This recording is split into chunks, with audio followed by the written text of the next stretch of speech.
This is episode 61 of the Life and Mission podcast. I'm Kay Helm, and today my guest is Jodi Grubbs, host of the Our Island in the City podcast. And Jodi was just a real joy to talk to. We talked about slow living. And man, doesn't that sound good? Being able to relax just wherever you're at, just to kind of slow down and find, as she says, your island in the city, wherever you're at. How do you do that? Well, that's what we're going to talk about in just a minute. But before we get to the interview, I want to thank Katie Horner for sponsoring the podcast for this month of April. She's got a virtual business retreat going on, and I'm going to let her tell you a little bit about that right now, and then we'll be back with my interview with Jodi Grubbs. Are you stuck in your office spinning your wheels? Is it time for you to get away from your business so you can focus on the business? Maybe a retreat. I'm Katie Horner of the For Your Success podcast, and though my husband and I started out in full-time ministry, living well below the poverty line, our six-figure business now gives us ministry opportunities that far outweigh the ones we had in full-time ministry. Join me and my husband Tap on April 30th at the Get Out of the Boat Christian Business Virtual Retreat to recharge your batteries, and let us show you how fun it can be to walk out your faith in your business with joy and confidence. Because doing the business that God created you to do can be your best worship. The Get Out of the Boat Christian Business Retreat is April 30th from 11 a.m. to 7 p.m., and you can attend from anywhere online. We can't wait to see you there. You can get all the info and register for your ticket right now at getoutoftheboat.com. Well, hi, Jodi. Welcome to the Life and Mission podcast. Hi, Kay. How are you today? I am very well, thank you. We were just laughing about how our homes and our offices are situated between firehouse on one side and train tracks on the other. We have the same situation going on. We sure do. That was so funny to find out. Yeah, podcaster problems. Right. Jodi, you are the host of the Our Island in the City podcast. And you are a gatherer of people and stories. You are a former island girl, which is where the name of that podcast comes from. But yes. I know we want to kind of see how all that fits together. Can you tell us a little about yourself? Sure. Thank you, Kay. So I'm Jodi, and I live outside of Raleigh, North Carolina. I live in a small restored bungalow with my husband and teen daughter. And we downsized a few years ago. We just wanted to keep doing this simpler, slower lifestyle, and that was our next step. But I was an island girl for 16 years on the island of Bonaire, which is in the Southern Caribbean, the West Indies, about 80 miles north of Venezuela. Okay. And so I always like asking people, where's a quiet place that you find you can settle down, if it's at home or near your coffee shop or a park? And so I thought, that'd be a great title, Our Island in the City, just trying to bring that island vibe to our busy lives. And my husband's actually the one that sort of came up with that hashtag, and then I turned it into my podcast title. I love it. Yeah. So you can create an island basically anywhere you're at. Is that what you're saying? Absolutely. That is always my question and my challenge for everybody, because we all can. We can talk about that a little bit more. Oh, yes. Yeah. Yes, we will definitely do that. A lot of times we'll find on podcasts that it's about productivity, getting things done, and all the hustle, right? And all the things we can do in our business and in our life, and that we're accomplishing so much and all this pressure.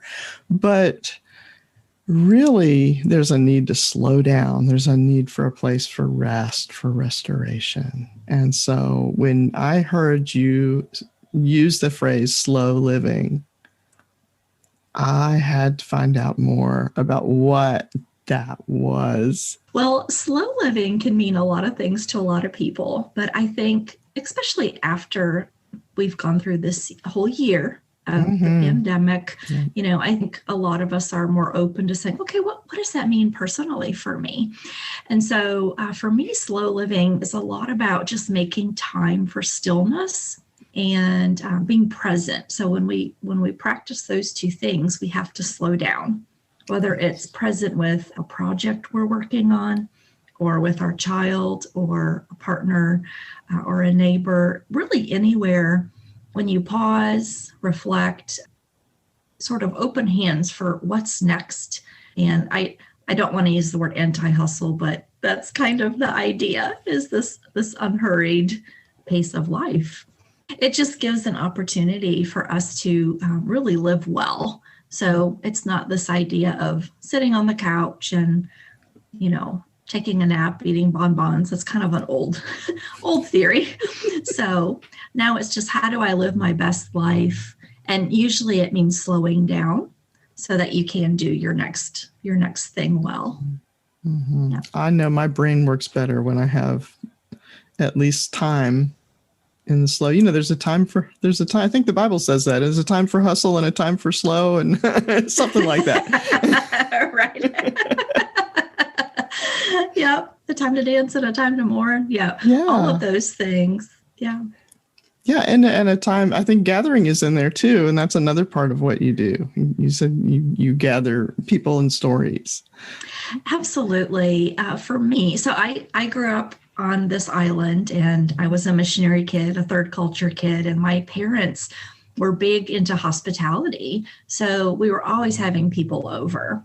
And so it was just a great chance for me to see a little bit about slow living and gathering since I was a little girl. So I just feel like everyone has such an amazing life story, but until we slow down and listen and just sit, those things aren't going to come up. So I love encouraging people to have just one-on-one interaction, whether it's at a coffee shop or maybe on a Zoom call, or virtual. But I think if we take time to slow down and gather with somebody, we'll be amazed at their stories. And we have a lot more in common than we think. Yes, absolutely believe that. We talk about finding your voice and telling your story.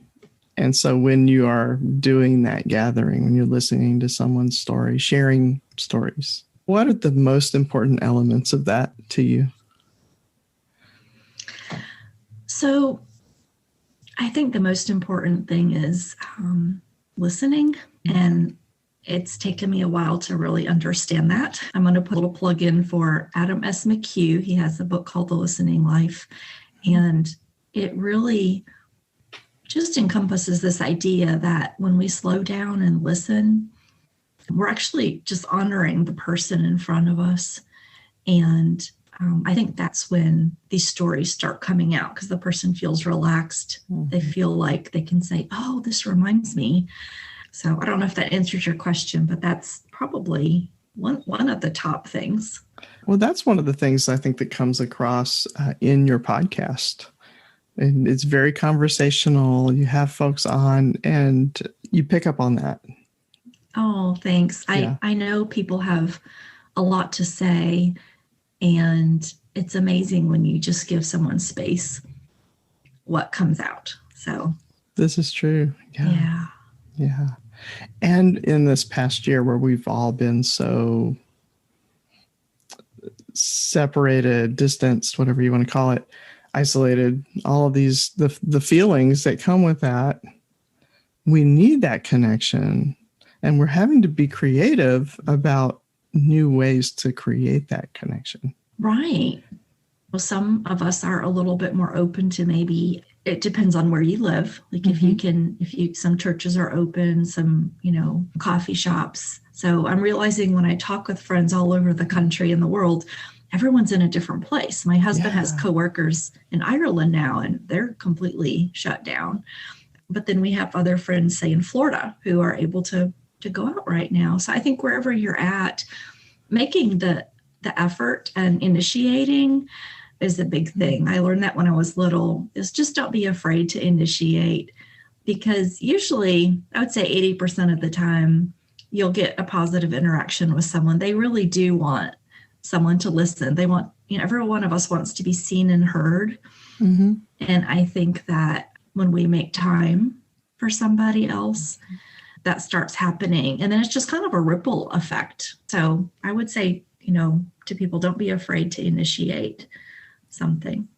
Yeah, that's true. Around Christmas, I was having a good hair day and decided to videotape some, hey, I love you, I appreciate you messages and send them out to some people. And the result was people called me, people texted, people sent email.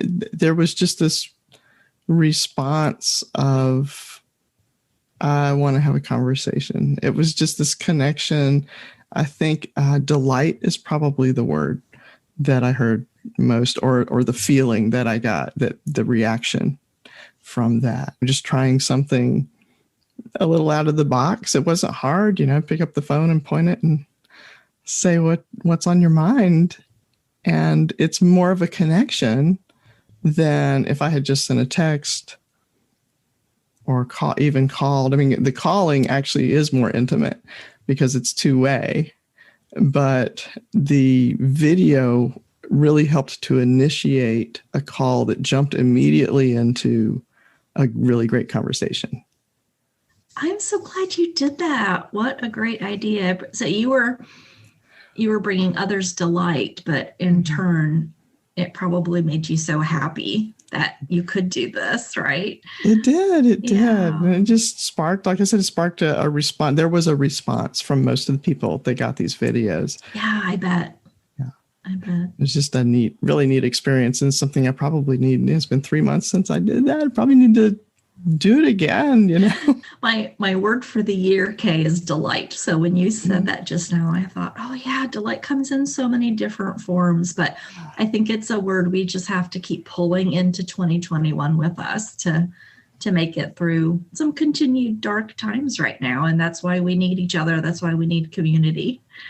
Well, and it's kind of like, you said pulling it in and creating it right there where we're at, even in the situations, kind of like what you've done with Our Island in the City. So you're in a city. So what you said, Raleigh. So when I found out that's where you were, I thought there's no islands there.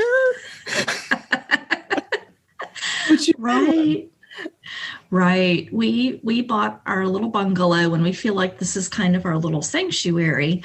And so, it's been fun to just talk to people over the months, and it's been almost 3 years now, and just find out, why are we so drawn to having, an island in the city? And I think it's just this respite from the noise, the busyness of the world. It might not be as evident today because life seems quieter in so many of our cities. But one thing I try to pull in is just the quietness and nature that I experienced on the island. So it was a very small island, I think 24 miles long by 15 across. And wow, yeah. It was just this beautiful nature area, from snorkeling to bike rides and cactus. And so I feel like if we can pull in something that has to do with island living, then it helps. And community was a really big thing there, actually. Everybody knew each other. One funny story is if, the roads are small. And so if you're behind somebody in your car and they get out to talk to someone, if there's not a good way to go around them, then you just need to sit for a few minutes and let them have their conversation. We don't do that in Raleigh. We might get a ticket. But that's just a funny story. But really, and even in whether you live on a farm or you live in a big city, I think we can find pockets where we live, whether it's a park nearby. I encourage people just, call someone and see if they'll go have coffee with you. Sometimes you have to sit outside, or other times you can go on upstairs. But those are just little ways. So, yeah. Can I ask you, Kay, where is your island in the city? Oh, wow. I'm looking forward to getting back to my island in the city. I've had foot surgery in January. So it's been, as we're recording this, we're in the middle of March, and I'm just learning to walk again. But when I'm comfortable walking on uneven surfaces, I am going to go to Colonial Williamsburg and walk down Duke of Gloucester Street. And I just relax when I'm down there. Oh, that's beautiful. The colonial, it's a colonial street. It used to be the colonial capital. And, it's just a really nice environment there. That is so nice. Yeah. It's been years and years since we've visited, but it's beautiful. I can see how you would feel that there. Yeah. Yeah. And there's a lot of water around too. And so sometimes I just go park my car in one of the little pull-offs and sit and look at the water. Yeah. I do that even in the winter, and you can't even get out. It's just right. to sit. Right.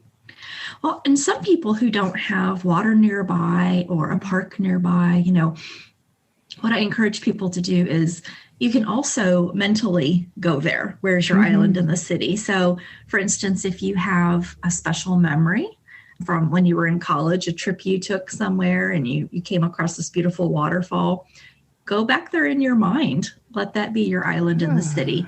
And I've had to do that maybe at a dentist appointment or something like that, where I've just tried to relax myself, or I've had a really busy week and I just need to sit in my sunroom and say, okay, let's go there. So mine is this yellow raft that was anchored out in the ocean on the island. And neat. So we can always find our island in the city. That's great. I really like that idea. It reminds me of, I listened to your podcast episode where you had a friend read your children's book that you wrote about the island. And it was really great because you described the water and the reflections of the sun on the sea glass and different things. And just, you could picture it happening. And it was relaxing. It was a really cool story. Thank you. There was a cove of sea glass that it's not there anymore, but I would play there and you could literally just kind of take your hands and break up glass and stones. So it was very crackly sounding and it was gorgeous. So yeah, that's another one of my island in the city places I can escape to. Oh yeah, love it. So so think about that. Where's your island place? That's good. I love the idea of recreating that in our minds. And I was thinking something I do as a writer, sometimes if I can't think of what to write about, it's something I do to get over writer's block, and not trying to slide into productivity mode here, but you can do this to relax too, is just think about a scene and describe it in detail. Oh, that's What's beautiful. the water like? Yeah. What's it like when it comes over the rocks? What sound does it make? How does that make you feel? That all of that, you just interview yourself, That's a great exercise, Kay, because that is completely slowing down, letting your heart and your mind and your soul just pause for a little bit.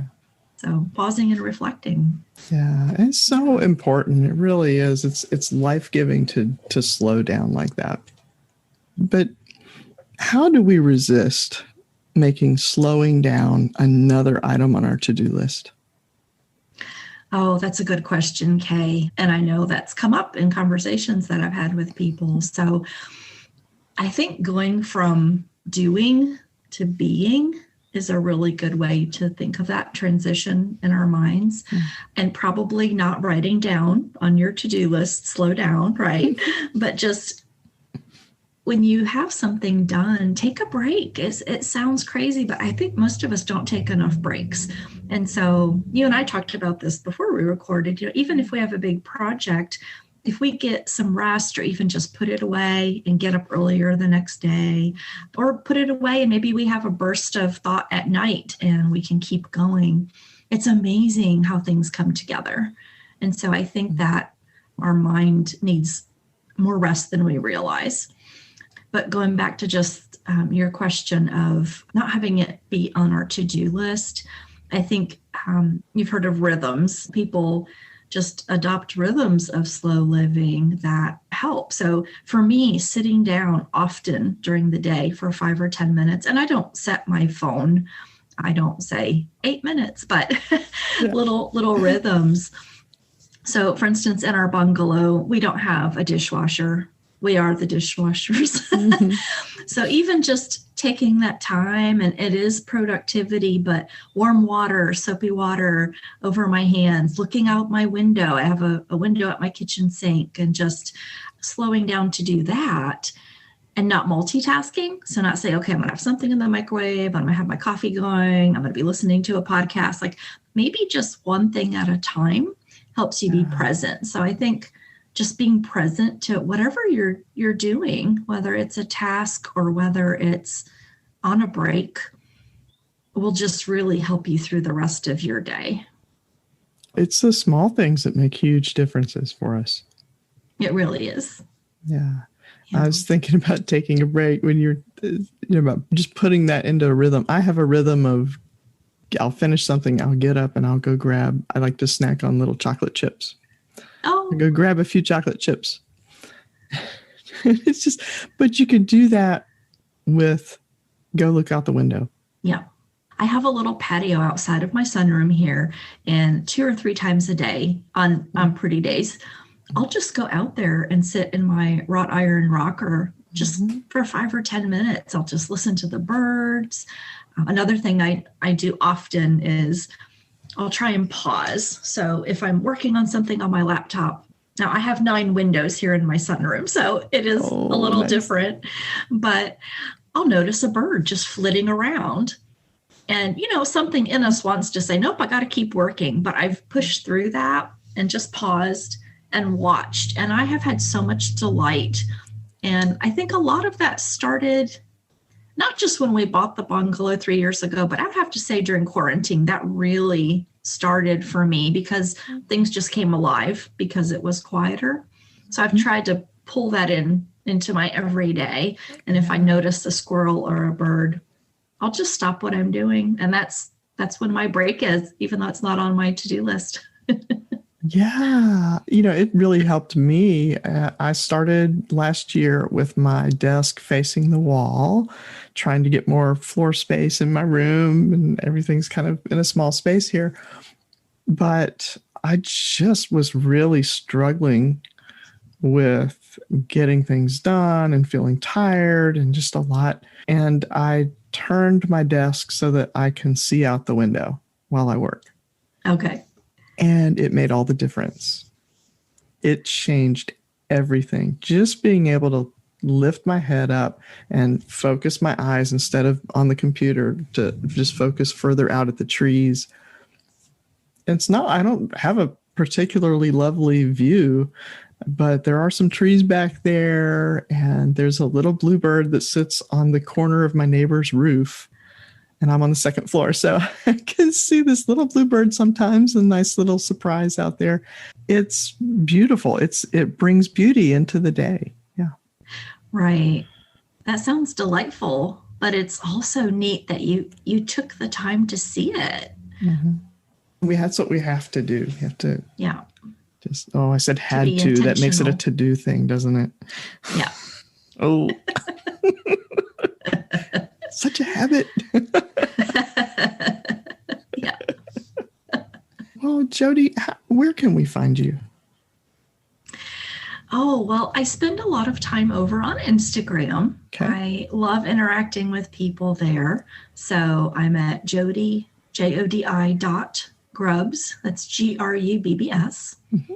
And I'd love for any of your listeners to join me there.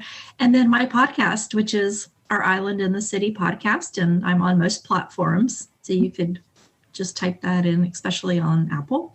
Mm-hmm. And check her out. The podcast is really great conversations, and I've enjoyed you're wonderful at interviewing people, and it's very conversational, and just I won't say slow because that's not the right it's not the right message, but it's more relaxing than a lot of the things that are out there. It's good for your soul.